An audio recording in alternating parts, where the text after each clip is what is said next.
Bisa dimulai sekarang, Kak, atau masih menunggu peserta yang lainnya?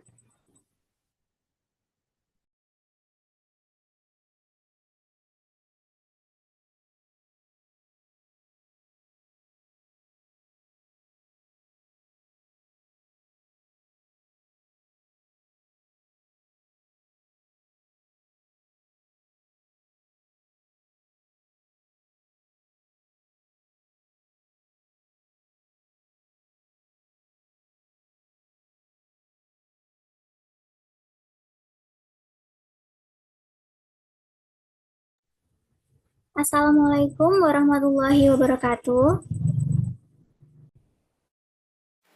Waalaikumsalam warahmatullahi wabarakatuh. Selamat sore dan salam sejahtera bagi kita semua. Puji syukur kita panjatkan kehadirat Allah Subhanahu wa Ta'ala karena atas rahmatnya hari ini kita bisa berkumpul secara virtual dalam kelas edukasi yang sangat istimewa dengan tema Seni Menyambut Kelahiran Tanpa Rasa Takut. Sebelumnya, perkenalkan, saya Rosa Zahra selaku moderator yang akan mendampingi jalannya acara hari ini. Dan pada kesempatan kali ini kita sangat beruntung karena akan didampingi langsung oleh seorang narasumber yang luar biasa yaitu Ibu Fitria Chandra Vera, Bidan Magister Terapan Kebidanan. Beliau adalah seorang bidan, dosen kebidanan, dan praktisi hipnoterapi. Baik, tanpa berlama-lama, mari kita sambut Ibu Fitria Chandra Vera untuk memulai materi. Kepada Ibu Fitria, waktu dan layar saya persilakan. Baik, terima kasih kepada moderator yang telah memberikan waktu kepada saya. Assalamualaikum warahmatullahi wabarakatuh. Selamat sore ibu-ibu semua, Om Swastiastu, Namo Buddhaya, salam kebajikan. Pertama, marilah kita panjatkan puji syukur kepada Allah Subhanahu wa Ta'ala atas segala limpahan rahmatnya sehingga kita selalu diberi kesehatan dan kebahagiaan tentunya. Saya mengucapkan banyak terima kasih kepada tim Bidan Membantu yang telah mengundang saya untuk belajar bersama para ibu, calon ibu, atau teman-teman yang ingin menggali ilmu untuk persiapan atau bekal di kemudian hari. Sahabat Bunda tercinta, saya Bidan Fitria yang sore ini akan menyampaikan materi. Tema kita adalah seni menyambut kelahiran tanpa rasa takut. Sebelumnya saya izin untuk share screen terlebih dahulu.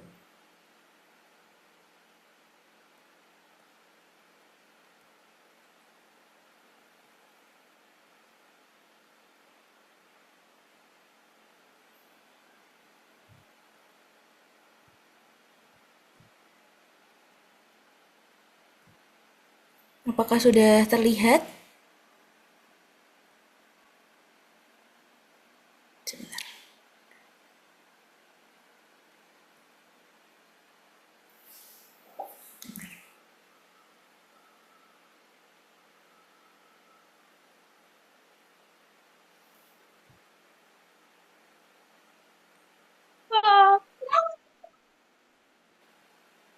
Izin apakah sudah terlihat teman-teman?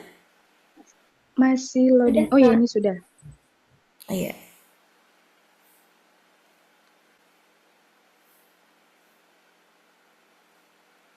Kalau saya share screen, ini seperti ini sudah masih terlihat ya? Udah, Bu. Oke, baik. Terima kasih.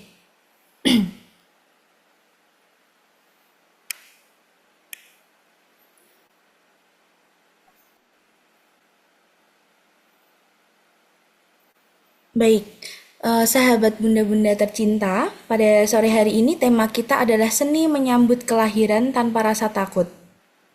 Saya yakin setiap ibu yang hadir di sini pasti memiliki rasa cemas, takut, tapi juga sekaligus juga rasa bahagia. Nah, hari ini kita akan belajar bersama tentang bagaimana sih kita mengelola rasa takut itu sehingga proses persalinan bisa kita jalani dengan lebih tenang, lebih nyaman, dengan penuh percaya diri. Nah, diharapkan teman-teman bisa menyimak dan memahami materi yang akan saya sampaikan dengan harapan setelah materi sampaikan tidak ada lagi ibu-ibu yang cemas, takut menghadapi persalinan. Begitu ya, Ibu-ibu, terima kasih juga sudah hadir di kelas edukasi hari ini dan selamat menyimak. Tentang slide pertama adalah takut. Kira-kira ibu-ibu di sini, apakah ada yang masih punya rasa takut atau cemas menghadapi persalinan? Boleh, mungkin jawabannya bisa di kolom chat, menanggapi bisa. Baik, sambil lanjut tentang rasa takut. Rasa takut terhadap persalinan ini atau yang biasa disebut dengan tokofobia merupakan reaksi emosional yang umum dialami ibu hamil menjelang persalinan. Ada studi menunjukkan sekitar 20-25% ibu hamil mengalami kecemasan berat menjelang kelahiran. Nah, mengapa ibu-ibu mengalami kecemasan yang berat? Karena hal ini ketika ibu mempunyai rasa takut atau kecemasan itu tidak dikelola dengan baik sehingga akan berdampak menjadi kecemasan yang berat yang nantinya akan mengganggu proses persalinan. Selanjutnya, lalu kenapa sih takut itu bisa terjadi? Yang pertama itu dari segi pengetahuan.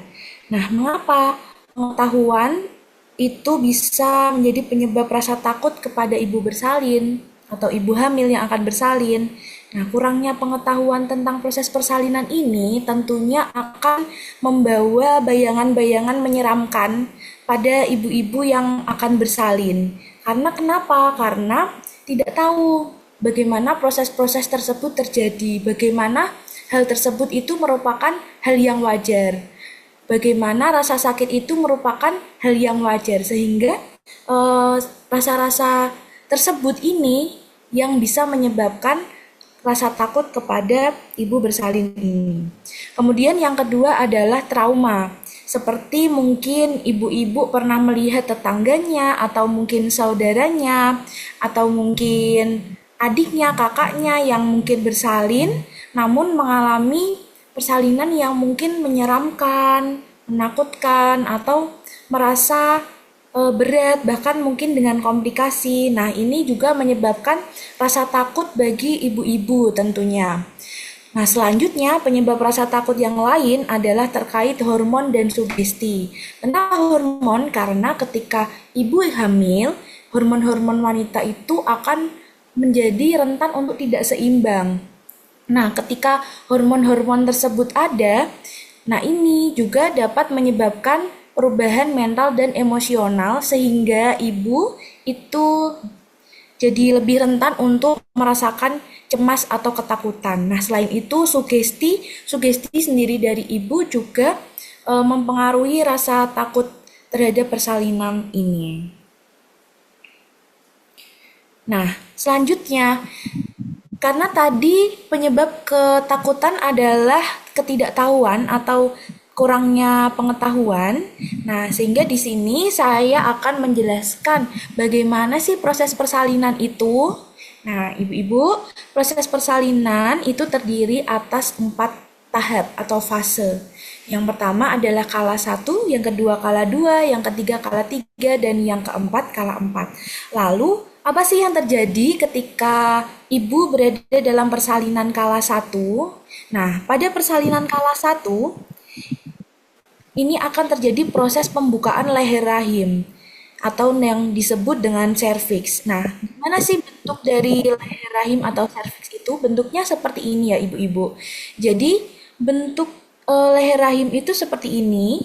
Untuk yang tengah ini adalah ada lubang. Nah, ketika terjadi pembukaan, sudah masuk fase persalinan, lubang ini semakin lama dengan beriringnya tahap proses persalinan akan semakin membuka dan dinding dari leher rahim ini akan semakin menipis dengan seiring pertambahan pembukaan. Nah, seperti itu. Jadi, ketika ibu mengalami proses persalinan kala 1, pembukaan 1 sampai 9 itu merupakan proses persalinan pada kala 1, yaitu pembukaan leher rahim. Kemudian tahap selanjutnya adalah kala 2. Kala 2 ini merupakan proses pengeluaran bayi ibu-ibu. Nah, kapan sih kala 2 ini dimulai? Kala 2 ini dimulai ketika ibu pembukaan lengkap nih, atau pembukaan 10. Nah, itu ketika pembukaan sudah lengkap, maka bayi siap untuk dikeluarkan. Nah, inilah yang dinamakan kala 2, ibu-ibu. Nah, di mana kala 2 ini ibu memerlukan energi yang sangat kuat untuk mengejan. Nah, makanya kenapa? Karena nanti kala 1 atau pembukaan 1 sampai 9, walaupun ibu terasa sudah ingin mengejan, sudah mules-mules, yang nggak bisa ditahan, itu tetap ibu harus menahannya dulu dan tidak boleh mengejan. Karena apa? Energi ibu yang sangat besar diperlukan pada saat pengeluaran bayi. Sehingga ketika ibu sudah mengejan pada pembukaan 1 sampai 9, itu percuma membuang-buang energi. Selain itu juga menyebabkan pembengkakan pada jalan lahir, seperti itu. Kemudian pada kala 3 itu merupakan fase pengeluaran plasenta. Jadi setelah dikeluarkan bayi, kemudian itu ada lagi namanya pengeluaran plasenta, ibu-ibu. Nah, setelah pengeluaran bayi tadi, nantinya ibu akan disuntik dengan namanya oksitosin, sehingga itu nanti akan membantu plasenta terlepas dari rahim sehingga mudah untuk dikeluarkan. Nah, setelah itu ibu-ibu proses persalinan adalah kala 4. Kala 4 itu adalah masa nifas. Masa nifas pada masa ini itu nantinya ibu akan diawasi dengan ekstra oleh bidan atau dokter yang bertugas. Kenapa? Pada fase ini biasanya rentan terjadi perdarahan seperti itu, ibu-ibu.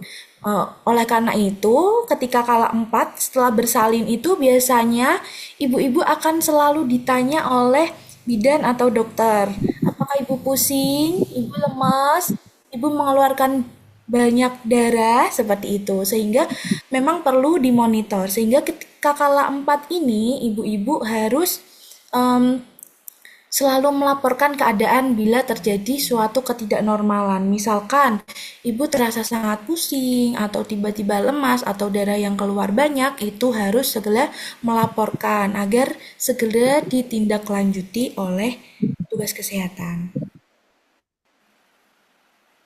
Oke, kemudian ada hormon yang berperan dalam proses persalinan. Nah, ketika ibu sedang masa persalinan, itu ada hormon-hormon yang berperan secara aktif dalam persalinan. Yang pertama itu ada oksitosin, ibu-ibu. Oksitosin ini adalah sebagai penggerak utama kontraksi. Nah, ketika oksitosin ini dikeluarkan, oksitosin ini akan memicu kontraksi rahim melalui refleks Ferguson namanya, di mana tekanan janin pada serviks mengirim sinyal ke otak untuk melepaskan hormon ini. Kontraksi ini mendorong pembukaan serviks dan penurunan janin. Nah, kemudian oksitosin ini juga meningkatkan produksi ini, Bu, hormon prostaglandin. Di mana oksitosin ini di mana hormon prostaglandin ini yang memperkuat kontraksi dan mempercepat persalinan. Jadi mereka saling bersinergi. Ketika oksitosin menimbulkan kontraksi, kemudian prostaglandin memperkuatnya, seperti itu. Kemudian hormon selanjutnya adalah hormon endorfin, di mana hormon endorfin ini dikenal dengan pereda nyeri alami, sehingga ini diproduksi selama persalinan dan bertindak seperti morfin alami yang meredakan nyeri dan menciptakan perasaan euforia. Kemudian, selanjutnya ada hormon adrenalin, di mana pada fase transisi adrenalin itu memberikan energi untuk mengejan kuat. Namun, ketika ini dilepaskan terlalu dini, maka akan menjadi rem dan menghambat kontraksi serta memperpanjang persalinan. Kemudian, selanjutnya adalah hormon prostaglandin yang membantu pematangan serviks, di mana hormon ini mempersiapkan jalan lahir dengan melembutkan dan membuka serviks. Kemudian, untuk hormon prolaktin ini adalah hormon yang digunakan untuk mempersiapkan ketika nanti ibu-ibu menyusui.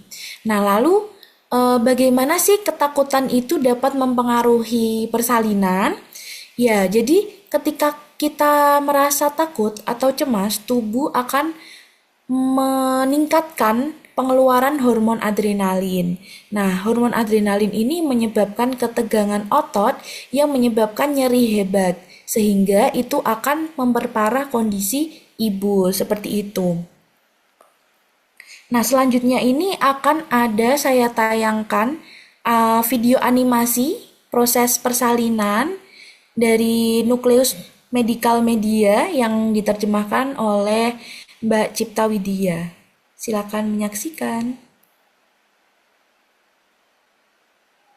Tahap persalinan dimulai saat kepala bayi masuk lebih rendah ke dalam panggul kamu.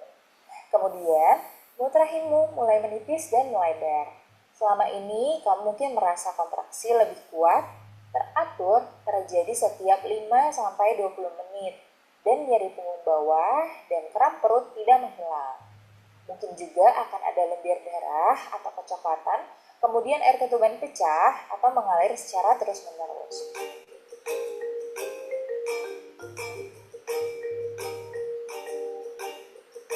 Jika kamu mengalami gejala-gejala ini, hubungi dokter atau bidan untuk mengetahui apakah kamu harus pergi ke tempat bersalin terdekat atau tempat bersalin yang sudah kamu rencanakan. Pada fase persalinan yang biasanya berlangsung dari 20 menit hingga 2 jam, mulut rahimmu sepenuhnya melebar hingga 10 cm dan kepala bayimu bergerak melewati jalan lahir. Dokter atau bidan akan menginstruksikan kamu untuk mengedan selama kontraksi dan istirahat di antara jeda kontraksi.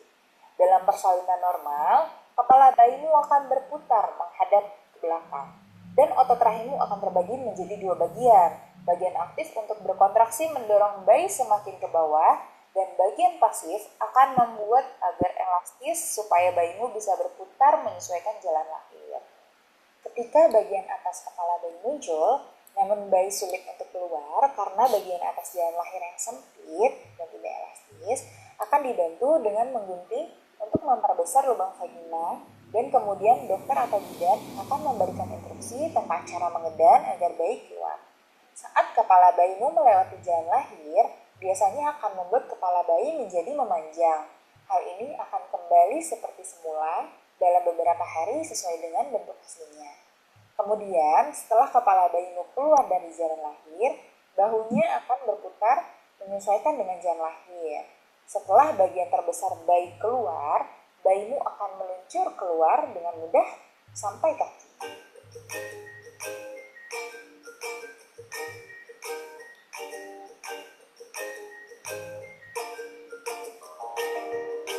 Kemudian, setelah bayi lahir, tali pusar akan dipotong.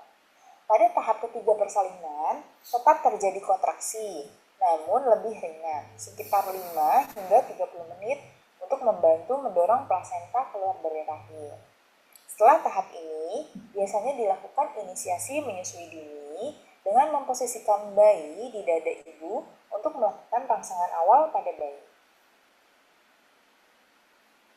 Nah, jadi seperti itulah gambaran dari proses persalinan itu ya ibu-ibu. Semoga bisa sedikit memberikan gambaran ketika nanti ibu bersalin itu sedang di fase apa sehingga ibu tidak timbul rasa takut yang berlebihan. Nah, ini ibu-ibu.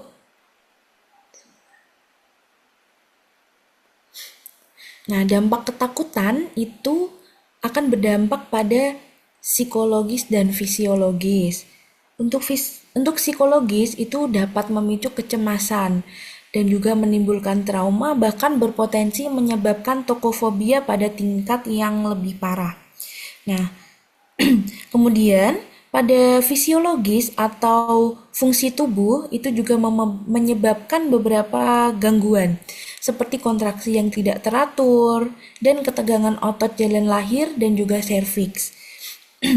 Nah, mengapa? Karena ketika kita berada pada kecemasan atau ketakutan atau bahkan stres, ini tentunya akan mengganggu keseimbangan hormon di mana hormon-hormon itu akan juga mengganggu fungsi fungsi dari masing-masing hormon itu. Ketika oksitosin terganggu, maka kontraksi menjadi tidak teratur atau bahkan tidak ada, lemah atau bahkan tidak ada.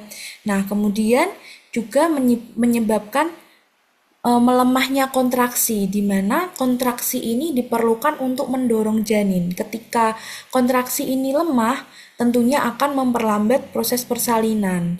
Nah, seperti itu. Nah, pada kehamilan juga menyebabkan bayi prematur atau keguguran. Mengapa?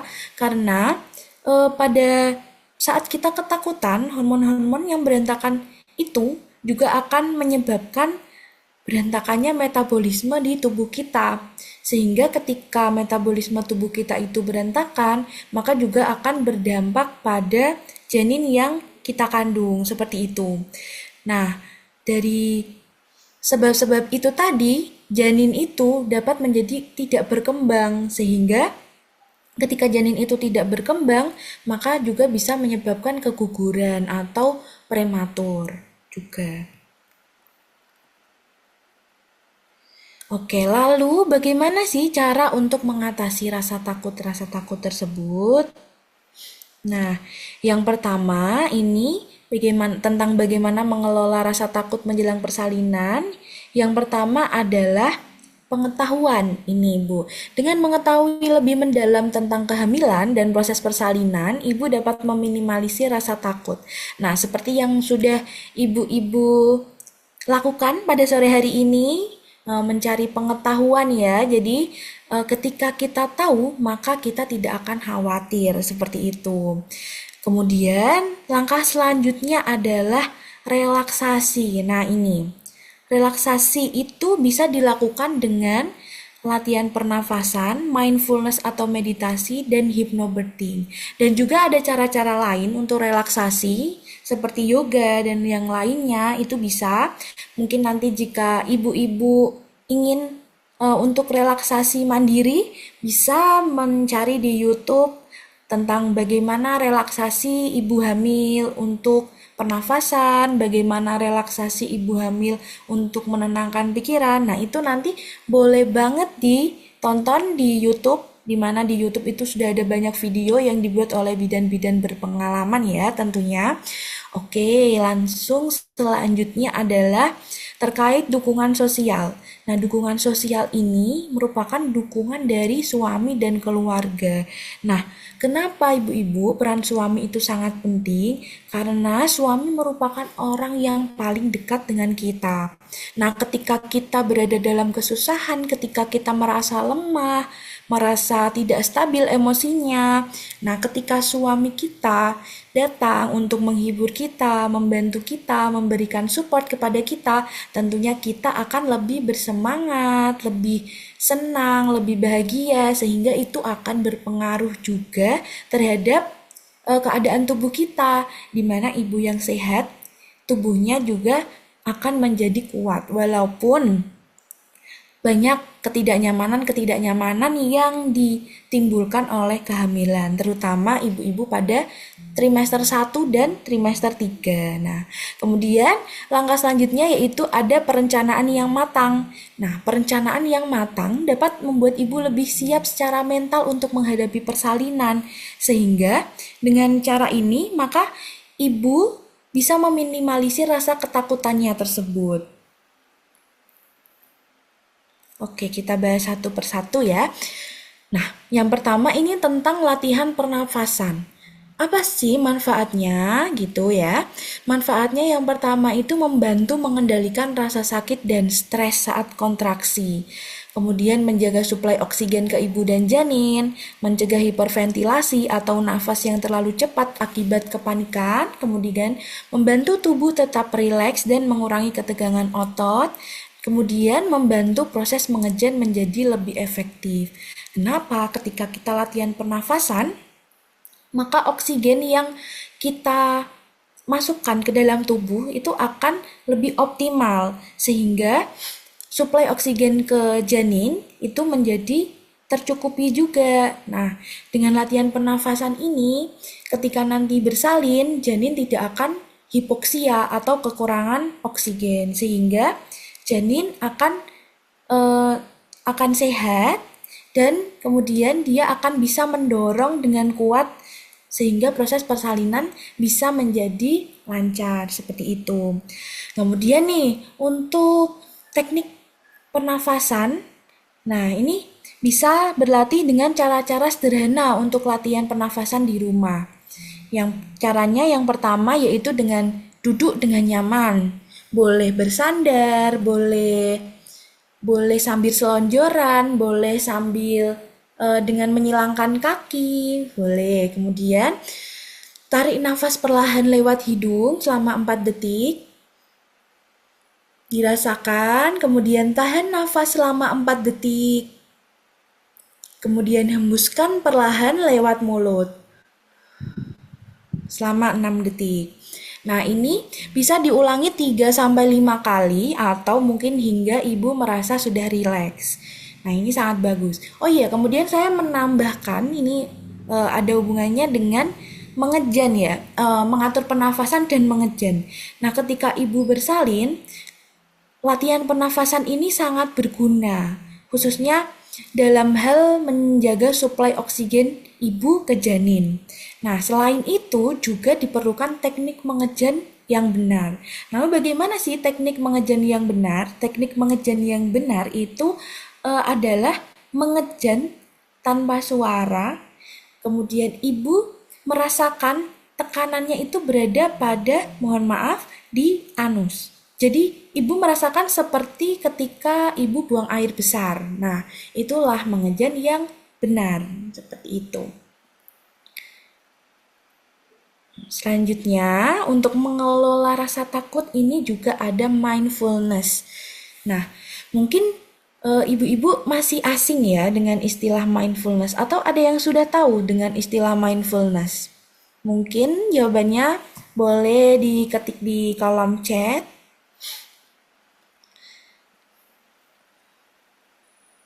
Ada yang sudah tahu? Oke, belum ada ya jawabannya. Jadi, mindfulness ini adalah suatu teknik melatih kesadaran penuh terhadap momen saat ini, tanpa menghakimi serta menerima setiap pikiran, perasaan, dan sensasi tubuh yang muncul. Nah, cara singkatnya mindfulness ini adalah fokus pada satu hal, ibu-ibu. Nah, yaitu seperti ketika kita sedang makan nih, misalkan kita sedang makan. Kita tidak boleh memikirkan bahwa setelah ini saya harus menyapu rumah karena rumahnya udah kotor. Nah, itu bukan mindfulness namanya. Ketika mindfulness itu, ketika ibu makan dengan sesuap demi sesuap dan merasakan rasa enak bahwa makanan ini enak, nikmat, sehat, dan akan berguna untuk tubuhku, seperti itu. Nah, itulah yang namanya mindfulness. Jadi, fokus terhadap satu hal. Nah, pada ibu hamil, mindfulness ini juga udah diteliti dan terbukti efektif mengurangi stres, kecemasan, dan depresi, serta meningkatkan kesejahteraan psikologis selama kehamilan dan menjelang persalinan. Nah, ini ya manfaat mindfulness: mengurangi stres, kecemasan, dan gejala depresi perinatal, meningkatkan penyesuaian psikologis dan kesehatan mental selama kehamilan dan pasca persalinan, membantu ibu menghadapi tantangan kehamilan dan persalinan dengan lebih tenang dan adaptif. Oke, ini ada teknik mindfulness pada ibu hamil. Saya bacakan ini, mindfulness based stress reduction yang pertama, yang kedua mindfulness based childbirth and parenting, yang ketiga ada meditasi mindfulness, dan yang keempat ada latihan pernafasan dan body scan. Nah, untuk lebih jelasnya mungkin bisa kita bahas pada pertemuan-pertemuan yang lainnya. Untuk langkah praktis penerapan mindfulness ini bisa dilakukan latihan mindfulness secara rutin, misal 10-20 menit setiap hari. Menggabungkan teknik pernapasan, meditasi, dan gerakan yoga ringan sesuai kemampuan, melibatkan pasangan atau pendamping agar dukungan emosional semakin optimal, dan menerapkan mindfulness tidak hanya saat latihan tetapi juga dalam aktivitas sehari-hari, misalnya makan, berjalan, dan berinteraksi. Seperti yang sudah saya contohkan tadi, ketika makan ya kita menikmati setiap suapannya, setiap rasa yang kita telan itu nikmat, sehat, seperti itu. Dan juga ketika berjalan, ya sudah kita fokus berjalan, kita berjalan, menikmati perjalanan. Nah, seperti itu yang dinamakan mindfulness. Nah, selanjutnya adalah hypnobirthing. Hypnobirthing adalah metode persiapan persalinan yang menggabungkan teknik self-hypnosis, hipnotis diri sendiri, relaksasi, dan sugesti positif untuk membantu ibu hamil mengurangi rasa takut, cemas, tegang, serta rasa sakit saat melahirkan. Nah, langkah sederhana untuk melakukan hypnobirthing ini yang pertama adalah teknik pernafasan. Ini dilakukan dengan menarik nafas dalam melalui hidung, tahan beberapa detik lalu hembuskan secara perlahan melalui mulut. Seperti tadi ya latihan pernafasan, jadi kita tarik nafas dulu selama 4 detik, kemudian kita tahan selama 4 detik, kemudian kita keluarkan melalui mulut selama 6 detik. Nah, pola nafas diatur sesuai dengan fase kontraksi dan pembukaan. Nah, ini sangat penting ketika nanti sudah ada kontraksi yang semakin lama semakin kuat. Nah, ini perlu dilatih untuk teknik pernafasan yang baik. Jangan pernafasannya pendek-pendek. Itu nanti akan tidak sampai ke janin, ibu-ibu. Jadi, walaupun sedang merasa sakit, merasa kontraksinya semakin kuat, nanti ibu-ibu harus berusaha gimana caranya pernafasan itu tetap teratur. Jadi, ibu berpikir bahwa ketika saya bernafas dengan teratur, maka oksigen yang didapat oleh janin saya akan banyak sehingga janin saya akan kuat. Seperti itu. Selanjutnya adalah relaksasi mendalam. Dengan melatih tubuh dan pikiran untuk tetap rileks, otot-otot persalinan akan bekerja harmonis. Latihan ini bisa dilakukan dengan mendengarkan musik lembut, visualisasi, atau body scan. Nah, ibu juga bisa melakukan hypnobirthing.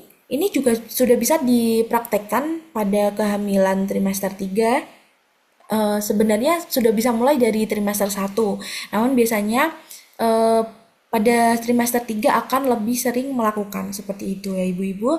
Jadi ketika sedang merasakan kecemasan atau ketakutan, bisa dilakukan dengan latihan pernafasan, dengan diiringi musik relaksasi, mungkin musik alam, dengar kicauan burung, aliran air terjun, atau desis ombak air laut, seperti itu. Kemudian atau juga kalau ibu suka musik-musik klasik atau mungkin musik slow itu bisa digunakan seperti itu. Atau mungkin yang beragama Muslim juga bisa mendengarkan Al-Quran agar bisa lebih tenang. Kemudian ada juga self hypnosis dan sugesti positif. Ini dilakukan dengan mengucap afirmasi.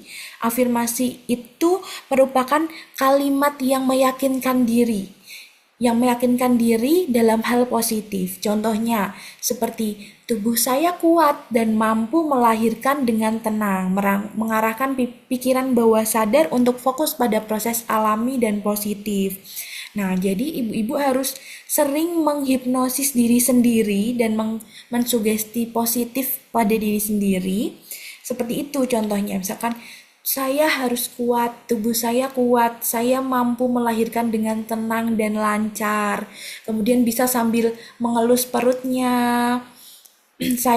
Janin saya kuat, janin saya sehat, janin saya dapat lahir dengan lancar dan selamat. Itu bisa dilakukan sehari-hari, lebih sering, lebih baik. Karena itu, sugesti tersebut juga akan membawa alam bawah sadar ibu untuk juga mewujudkan hal itu, seperti itu ibu. Oke, selanjutnya untuk mengelola stres atau rasa takut ini juga bisa dengan dukungan sosial yang baik, tentunya dari suami atau orang terdekat dan keluarga. Ketika suami dan keluarga memberikan peran penting dalam memberikan rasa nyaman, damai, dan bahagia kepada ibu hamil, tentunya ibu hamil akan semakin bahagia, semakin tenang, dan semakin tidak takut dan tidak cemas dalam menghadapi proses persalinan dan menyusui. Nah, selanjutnya untuk mengelola rasa takut itu kita perlu mempersiapkan perencanaan persalinan. Lalu perencanaan persalinan apa sih yang dapat kita persiapkan dulu gitu ya ibu-ibu. Yang pertama itu tempat persalinan. Sebelumnya kita harus sudah mempersiapkan, merencanakan kita akan bersalin di mana ya, apakah di praktik bidan mandiri atau di puskesmas atau di rumah sakit atau di praktek dokter objin. Seperti itu kita harus sudah merencanakan itu terlebih dahulu sehingga ketika nanti sudah terjadi tanda persalinan langsung kita bisa ke tempat yang sudah kita rencanakan tanpa perlu berpikir panjang seperti itu. Kemudian yang kedua juga mempersiapkan tenaga kesehatan atau penolong persalinan. Kita harus merencanakan siapa sih yang nanti akan menolong persalinan saya. Misalkan, oh nanti saya mau ke Bu Bidan aja deh, atau nanti saya mau ke rumah sakit aja deh yang lebih dekat, atau seperti apa? Nah, itu harus sudah direncanakan. Kemudian juga pendamping persalinan. Misalnya nanti ibu mau didampingi oleh suami, maka ketika menjelang HPL atau sebelumnya itu suami sudah siap siaga untuk ketika sewaktu-waktu ibu mengalami kontraksi. Sehingga ada pendamping persalinan yang sudah siap tanggap seperti itu ibu-ibu. Kemudian yang keempat adalah tentang metode dan cara persalinan. Nah, biasanya metode dan cara persalinan ini sudah dipersiapkan oleh tenaga kesehatan, bidan atau dokter yang biasanya ibu kontrol di situ. Nah, biasanya kan sebelum menentukan metode dan cara persalinan yang tepat, maka perlu diketahui riwayat kondisi ibu, kemudian kondisi janin ibu seperti apa, kemudian perkembangan dari kesehatan janin dan lain-lain. Nah, sehingga metode dan cara persalinan ini biasanya bisa ditentukan, bisa direncanakan bersama dengan tenaga kesehatan seperti bidan atau dokter. Nah, kemudian yang perlu direncanakan juga nih perawatan bayi setelah lahir. Nah, kira-kira nanti ketika bayi sudah lahir, ketika dibawa ke rumah, itu nanti kira-kira siapa yang akan merawat? Apakah ibu sendiri bisa merawatnya sendiri? Misal memandikan dan lain-lain itu apakah bisa sendiri atau memerlukan bantuan orang lain seperti nenek dari bayi mungkin atau mungkin mendatangkan bidan home care atau yang lain-lainnya ini juga perlu direncanakan. Kemudian untuk perencanaan yang keenam ini adalah antisipasi kondisi darurat. Dalam artian ini calon pendonor darah. Mengapa diperlukan? Karena ibu bersalin ini ketika terjadi sesuatu yang tidak diinginkan, misalnya perdarahan, akan kehilangan banyak darah. Nah, sehingga pada perencanaan persalinan ini juga sangat penting untuk direncanakan calon pendonor darah yang tentunya sesuai golongan darahnya dengan ibu-ibu seperti itu. Kemudian yang ketujuh, tidak kalah pentingnya dan sangat penting bahkan itu merupakan persiapan logistik dan keuangan termasuk transportasi ini. Transportasi ini kenapa penting? Karena ini menyangkut transportasi menuju ke fasilitas kesehatan sehingga ketika ibu sudah mendekati HPL ini harus udah selalu ready. Gitu ibu-ibu. Oke, yang selanjutnya ini ada isi tas bersalin. Nah, yang pertama itu ada dokumen penting, meliputi KTP, kartu keluarga, dan fotokopinya. Kartu asuransi atau BPJS, buku catatan kehamilan atau KIA, formulir rumah sakit atau dokumen registrasi. Kemudian untuk perlengkapan ibu ada baju ganti berkancing yang nyaman, bra menyusui dan beberapa pasang pakaian dalam, pembalut khusus nifas, breastpad, kain sarung atau jarik, sweater, kaos kaki, dan sandal nyaman, perlengkapan mandi, botol minum atau camilan ringan, ponsel. Ini mungkin jika nanti ibu merasa ada yang kurang bisa ditambahi. Untuk perlengkapan bayi ada baju bayi untuk 2-3 hari, popok bayi, selimut bayi, topi, sarung tangan, dan kaos kaki bayi, bedong, perlengkapan mandi bayi, minyak telur, dan baby wipes, dan pakaian bayi untuk pulang dari rumah sakit. Nah, isi tas bersalin ini harus sudah dipersiapkan ibu-ibu, terutama paling tidak itu ketika hamil pada minggu ke-34 atau mungkin masuk ke TM3 sudah dipersiapkan, tidak apa-apa, itu juga sudah baik. Jadi nanti ketika ada yang kurang-kurang bisa kita lengkapi seperti itu. Oke, jadi strategi menyambut kelahiran tanpa rasa takut ini yang pertama tentang persiapan mental. Kita visualisasikan positif, bayangkan proses persalinan berjalan lancar, ibu dan bayi sehat. Kemudian afirmasi, mengucap kalimat positif seperti tubuh saya kuat dan mampu melahirkan. Kemudian persiapan fisik, bisa mengikuti senam hamil atau yoga prenatal untuk melatih otot dan pernafasan, kemudian mengkonsumsi makanan bergizi dan juga istirahat cukup. Kemudian persiapan lingkungan, bisa mendiskusikan rencana persalinan dengan keluarga dan tenaga kesehatan, menyiapkan barang-barang yang membuat nyaman di ruang bersalin. Nah, ibu yang hebat bukan yang tak pernah takut, tapi yang berani menghadapi ketakutannya demi buah hati tercinta. Baik, terima kasih. Itu yang dapat saya sampaikan. Semoga dapat memberikan manfaat, semoga dapat mengurangi rasa cemas takut ibu-ibu terhadap proses persalinan, dan semoga membawa berkah untuk kita semuanya. Akhir kata, apabila ada tutur kata atau tingkah laku yang kurang berkenan, saya mohon maaf. Wassalamualaikum warahmatullahi wabarakatuh. Saya kembalikan kepada kakak moderator. Terima kasih kepada Ibu Fitria atas pemaparan materi yang sangat menenangkan sekaligus mencerahkan. Kini kita memasuki sesi yang ditunggu-tunggu, yaitu sesi tanya-jawab. Bagi para peserta yang ingin bertanya, silakan menuliskan pertanyaan di kolom chat atau bisa juga mengaktifkan fitur raise hand agar bisa bertanya secara langsung.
Kak Rosa itu ada pertanyaan di kolom chat.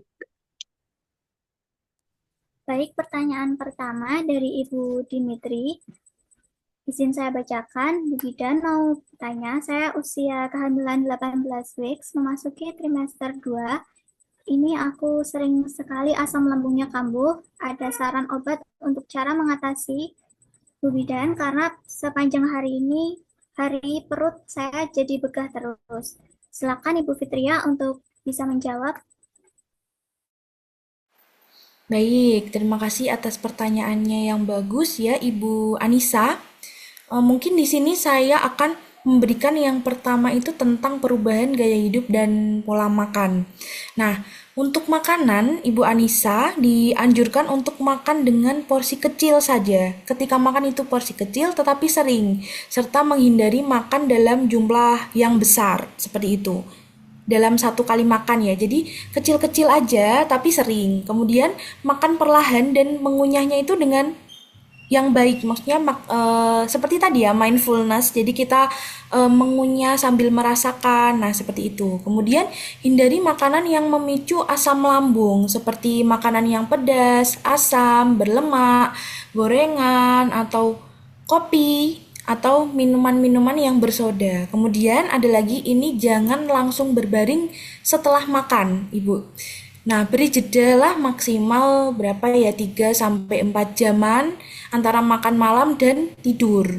Nah, kemudian menggunakan pakaian longgar supaya tidak menekan perut. Kemudian ada juga pilihan makanan yang aman yang menurut riset itu sudah terbukti untuk mengurangi asam lambung. Nah, mengurangi apa tadi, begah kata ibunya ya tadi ya. Nah, itu bisa dengan jahe, Ibu Anissa. Bisa dikonsumsi sebagai air jahe hangat untuk membantu meredakan mual atau mual muntah atau juga perasaan begah. Kemudian juga ada buah yang bersifat basah, Ibu, seperti pisang, melon, atau semangka. Nah, itu bisa. Kemudian untuk obatnya ini yang aman untuk ibu hamil ini adalah antasida. Tapi ketika kita mengkonsumsi obat itu kita tetap harus ke dokter saja. Nah, ketika nanti ibu sudah mengubah pola makan, udah memakai pola makan yang benar, tapi kok masih begah, sebaiknya ibu menuju ke bu bidan terdekat atau dokter, sehingga ketika nanti ibu berkonsultasi itu dokter atau bidan tersebut bisa mengetahui sebenarnya ibu itu kondisinya bagaimana. Karena kan ketika kita konsultasi langsung itu kita akan lebih nyaman, lebih banyak menceritakan keadaan kita yang sebenarnya, sehingga bidan dan dokter itu bisa memberikan resep atau obat sesuai dengan kondisi yang memang ibu sedang alami sekarang. Seperti itu, Ibu Anissa.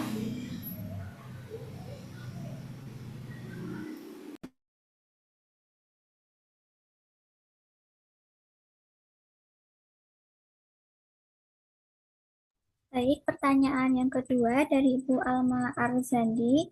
Bu Bidan, bagaimana rasa kontraksi asli dan berapa lama fase pembukaan 1 sampai 3? Silakan Ibu Fitria untuk bisa menjawab. Oke, baik. Terima kasih pertanyaannya Ibu Dimitri. Jadi untuk kontraksi asli yang kita rasakan itu nanti akan semakin sering. Jadi kontraksi asli itu akan ada waktunya dan akan terasa seperti teratur. Misalkan pada awal 10 menit, 20 menit sekali merasakan kontraksi. Di mana kontraksi itu misal dalam satu kontraksi 20 detik. Nah, itu ibu rasakan terus setiap kontraksi 20 detik, setiap 20 menit gitu misalkan. Nah, itu teratur seperti itu, Ibu. Nanti akan semakin sering seiring dengan penambahan pembukaan. Nah, itu yang membedakan antara kontraksi palsu dan asli. Nah, ketika asli itu semakin teratur dan juga ada waktunya, dan waktunya itu sama dan semakin lama, semakin kuat seperti itu, Ibu. Nah, kemudian untuk lama fase pembukaan 1 sampai 3. Nah, lama ini tidak dapat diprediksi antara satu orang dengan yang lainnya. Namun pada umumnya fase pembukaan 1 sampai 3 itu bisa berlangsung antara 2 jam hingga bisa 20 jam tergantung dari masing-masing kondisi ibu ini. Tergantung kuat dan lemahnya kontraksi juga, seperti yang sudah dijelaskan tadi pada saat materi, seperti itu.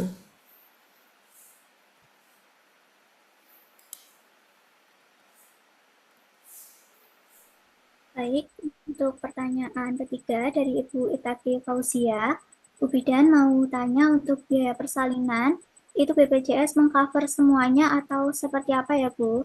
Lalu yang berikutnya, saya hamil 27 weeks. Nah, sekarang ini sering merasa bagian tulang selangkangan sakit dan saat bangun tidur, telapak kaki sakit untuk menapak. Adakah anjuran tertentu agar dapat mengurangi rasa sakit tersebut? Silakan Ibu Fitria untuk bisa menjawab. Baik, terima kasih. Untuk yang pertama adalah tentang persalinan apakah di-cover oleh BPJS. Ya, jadi persalinan itu di beberapa vaskes memang tercover semua oleh BPJS. Namun ini kembali lagi juga kepada fasilitas kesehatannya. Jadi ketika ibu merencanakan persalinan di mana, merencanakan tempat persalinan itu, maka sebaiknya ibu menanyakan hal tersebut langsung kepada tenaga kesehatan yang bertugas di situ agar ketika nanti bersalin ibu tidak kaget misalkan ternyata vaskes itu tidak mengcover dengan BPJS. Nah, seperti itu. Jadi, itu perlu diklarifikasi dari awal terhadap fasilitas kesehatannya seperti itu, Ibu. Kemudian untuk yang pertanyaan kedua itu tentang selangkangan sakit, nggih. Nah, selangkangan sakit dan saat bangun tidur telapak kaki sakit untuk menapak. Nah, ini Ibu, penyebab nyeri selangkangan dan telapak kaki sakit saat hamil ini tuh memang ada yang normal dan juga ada yang tidak normal. Nah, ketika ini tidak mengganggu aktivitas ibu, itu merupakan hal normal. Nah, cara menguranginya itu bisa dengan melakukan olahraga ringan. Olahraga ringan khusus ibu hamil seperti yang tadi dijelaskan bisa dengan mengikuti yoga yang di YouTube gitu, ada banyak ya, Bu. Nah, itu bisa juga mengurangi ketidaknyamanan seperti ibu yang ibu alami. Nah, kemudian juga bisa menghindari aktivitas yang berat dulu, Ibu. Nah, kemudian juga bisa ini, Bu. Menurut penelitian juga menggunakan kompres hangat di area yang nyeri. Nah, ini bisa meringankan ketidaknyamanan itu karena dengan kompres hangat maka pembuluh darah itu akan bisa melebar sehingga aliran darah bisa dengan lancar ke daerah yang kurang aliran darah tersebut, Ibu. Nah, kemudian juga bisa dengan melakukan peregangan-peregangan ringan, misalnya stretching atau mungkin ya tadi yoga tadi seperti itu karena hal-hal tersebut juga disebabkan karena kekakuan atau ketegangan otot. Nah, kemudian ada juga cara lain dengan ibu melakukan jalan pagi rutin ibu. Nah, jalannya nggak usah cepet-cepet, jalan santai aja. Kenapa? Karena ini bisa melancarkan peredaran darah sehingga keluhan-keluhan tadi kemungkinan bisa teratasi. Nah, kemudian cara yang lain adalah dengan berjemur, Ibu. Nah, agar kenapa? Karena vitamin D itu baik untuk tulang, seperti itu.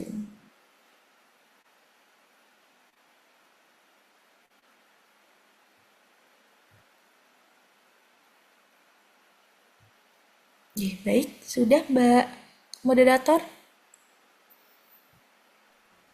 Apakah para peserta ada yang ingin bertanya kembali? Jika ada, silakan kirimkan pertanyaan lewat kolom chat atau bisa mengaktifkan fitur raise hand.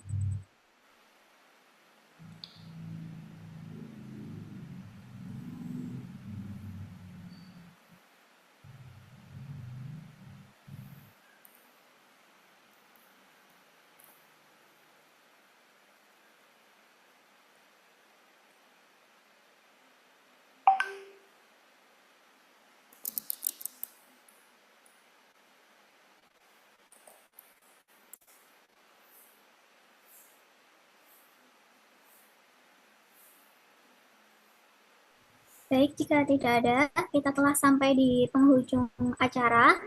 Terima kasih yang sebesar-besarnya kami sampaikan kepada narasumber kita, Ibu Fitria Chandra Vera, Bidan Magister Terapan Kebidanan, atas ilmu dan motivasi yang luar biasa yang telah diberikan kepada kita pada hari ini, dan kepada seluruh peserta yang sudah aktif dan antusias dari awal hingga akhir sesi. Semoga setelah mengikuti kelas ini, para calon ibu merasa lebih siap secara mental, emosional, dan spiritual dalam menyambut kelahiran buah hati dengan tenang, percaya diri, dan tanpa rasa takut. Saya, Rosa Zara, mohon maaf apabila ada kata-kata yang kurang berkenan selama memandu acara ini. Sampai jumpa di kelas edukasi berikutnya. Wassalamualaikum warahmatullahi wabarakatuh. Waalaikumsalam warahmatullahi wabarakatuh. Terima kasih, Mbak.